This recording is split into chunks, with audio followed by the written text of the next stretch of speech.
जय Shri Krishna. Dear friends, welcome.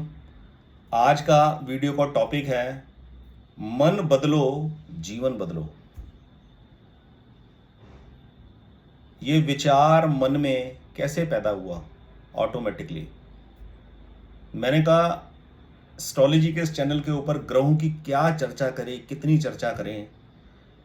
बिल्कुल root cause के बारे में यदि कुछ बोला जाए तो क्या बोला जाए। तो ईश्वर की प्रेरणा से ये टॉपिक मन के अंदर पैदा हुआ कि मन बदलो जीवन बदलो। क्यों? लोगों को जब कंसल्टेशन काउंसलिंग के दरमियान मैं उनसे बात करता हूँ तो उनको दुखी पाता हूँ। और वो दुख क्या है? वो दुख है अशांति। जीवन में शांति नहीं है किसी भी बात को लेकर, हेल्थ को लेकर या वेल्थ को लेकर या रिलेशनशिप को लेकर। ज़्यादातर जो प्रॉब्लम्स होती हैं वो वेल्थ और रिलेशनशिप से लेकर होती हैं। जब मैं पूछता हूँ काउंसलिंग के दरमियान, कंसल्टेशन के दरमियान हमारी जो बात होती है, आदमी डेली नियमित पूजा पाठ भी कर रहा है, कुल देवता कुल देवी की पूजा भी कर रहा है, इष्ट देव को भी पूज रहा है, पितरों के नाम पर भी तर्पण कर रहा है, माता पिता की भी सेवा कर रहा है, सब कुछ कर रहा है, सब कुछ। कहीं मुझे कोई कमी नहीं दिखाई देती। उसके बावजूद भी आदमी की जिंदगी में कमी है। वो कमी क्या है? अशांति। शांति नहीं है, टिकाव नहीं है। Why? Due to only one reason, मन। मन के अंदर कुछ ना कुछ ऐसा चल रहा है जिसकी वजह से सब कुछ करने के बावजूद भी पीस अलाइन नहीं हो पा रही है। तो मन बदलो जीवन बदलो, इस टॉपिक के ऊपर ये पहली वीडियो है। तो मैं सबसे पहले रेफरेंस दूंगा श्रीमद् भगवद गीता का, जिसमें मन का भगवान ने जिक्र किया है। ये जितना भी विजिबल वर्ल्ड है ये 8 तत्वों से चल रहा है। मेन मुख्यतः 8 तत्व है इसके अंदर। वैसे तो देखा जाए 24 तत्वों का भी जिक्र है, लेकिन 8 तत्व मुख्य है जिनका जिक्र श्रीमद् भगवद गीता के अंदर हुआ है। पृथ्वी जल अग्नि वायु आकाश, इन्हीं 5 एलिमेंट से ये शरीर बना है और इन्हीं 5 एलिमेंट से पूरा संसार, विजिबल संसार बना हुआ है। पृथ्वी जल अग्नि वायु आकाश और मन बुद्धि अहंकार। ये जो मन है, मन ये आत्मा का इस शरीर के साथ जो संयोग हुआ है, संयोग का मतलब थोड़े टाइम के लिए जो मिलन हुआ है, ये मिलन टेम्परेरी है, परमानेंट नहीं है। उसका, उस मिलन का, उस इकट्ठे होने का जो बायो प्रोडक्ट है वो है मन। जब तक आत्मा शरीर को धारण करके रखेगी तब तक मन रहेगा। और उस मन से अपने आप को अलग न कर पाने का नतीजा ये होता है अगला जन्म। ये जन्म हमारा इस बात का सबूत है कि पिछला जन्म का जो हमारा मन था वो डिसॉल्व नहीं हुआ, वो मरा नहीं था, इसलिए मन जिंदा रहा। तो ये जन्म एक और मिल गया, ये मनुष्य जीवन एक बार और मिल गया। अब अगर इस जीवन में मन के अंदर आने वाले विचारों में से अच्छे विचारों को पकड़कर बुरे विचारों को शंटिंग नहीं किया, फिल्टर करके नहीं हटाया गया और अच्छे विचारों के अनुसार अपने जीवन को नहीं ढाला गया, तो अगला फिर एक जन्म तैयार है। और ये गारंटी नहीं है कि वो जन्म इससे बेहतर होगा, इससे निम्न योनि का भी हो सकता है, ज़्यादा दुख तकलीफों भरा भी हो सकता है। अब सबसे पहले ये समझ लें कि मन की कार्यविधि है क्या, कैसे ऑपरेशनल होता है। ये मन का मेन काम है टू प्रोड्यूस डिजायर्स। जितनी भी, सबसे पहले आपको मन के ऊपर बोलने से पहले सबसे पहले मैं ये बता दूं, आजकल आप जितनी भी किताबें पढ़ते हो, कितने किताबें देखते हो मोटिवेशनल स्पीकर्स की, rewire your brain, reprogram your subconscious mind, इसको सारा का सारा छोड़कर केवल और केवल एक शब्द इस्तेमाल किया जाए, मन। सबकॉन्शियस माइंड को चेंज करना है, ब्रेन को रिवायर करना है, लेफ्ट ब्रेन को यूज करना है, राइट को यूज नहीं करना। ये लॉजिकल होता है, ये साइंटिफिक होता है। इन सब चक्करों को, इन सब कॉम्प्लेक्सिटी वाली लैंग्वेज को छोड़कर सिर्फ एक ही शब्द का इस्तेमाल किया जाए, मन का। 8 एलिमेंट्स को ध्यान में रखा जाए। मन, पृथ्वी जल अग्नि वायु आकाश, इससे तो हमारे को कोई लेना देना नहीं। इससे शरीर बन गया, संसार में हम विचर रहे हैं। 5 ही तत्व से ये शरीर बना है, 5 ही तत्व से ये संसार बना है।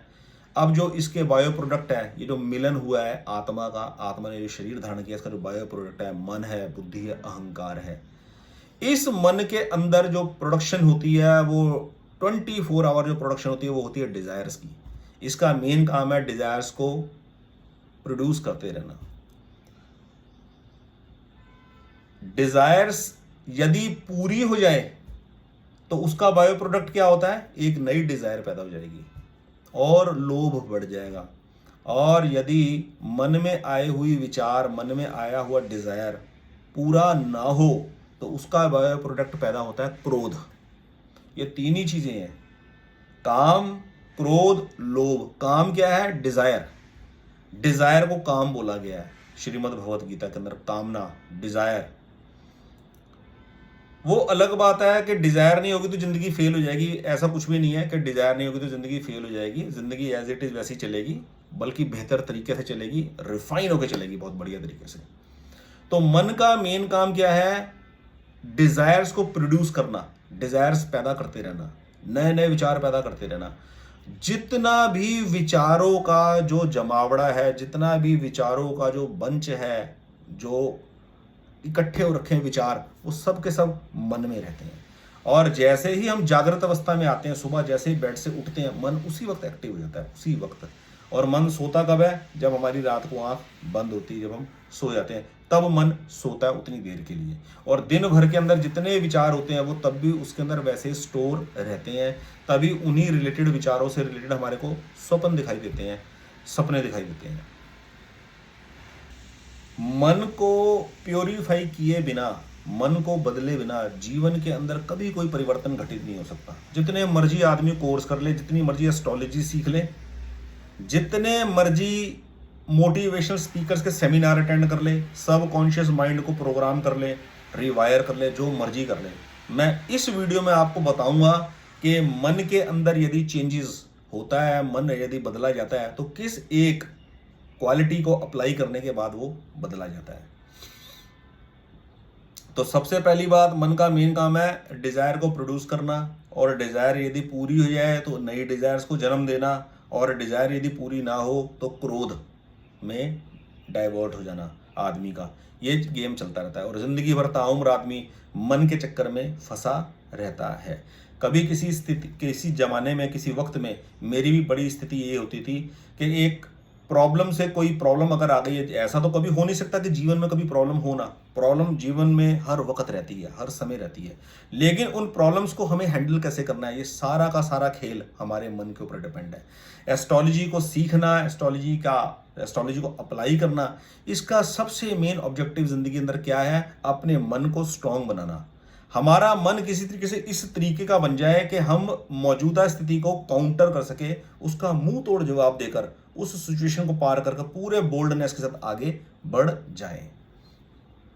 तो क्या है वो रीजन, आदमी भगवान की पूजा भी करता है, नियमित पूजा करता है, दुनिया भर के मंत्र जपता है, माला फेरता है, कुल देवता कुल देवी की आराधना करता है, पूजा करता है नियमित, अपने इष्ट देव की पूजा करता है, माता पिता की बराबर सेवा करता है, और पूछो तो पता लगता है पिंडदान तर्पण भी करता है, पितृपक्ष का भी सारे। यानी कि कोई ऐसा पहलू नहीं है जीवन का जो वो छोड़े, लेकिन उसके बावजूद भी आदमी को एस्ट्रोलॉजी की कंसल्टेशन लेनी पड़ जाती है और उसका मन शांत नहीं होता। वो वजह क्या है, वो वजह है मन अभी चंचलता के अंदर ही फंसा हुआ है, मन अभी डिसॉल्व नहीं हुआ, मन यानी कि अभी मरा नहीं है।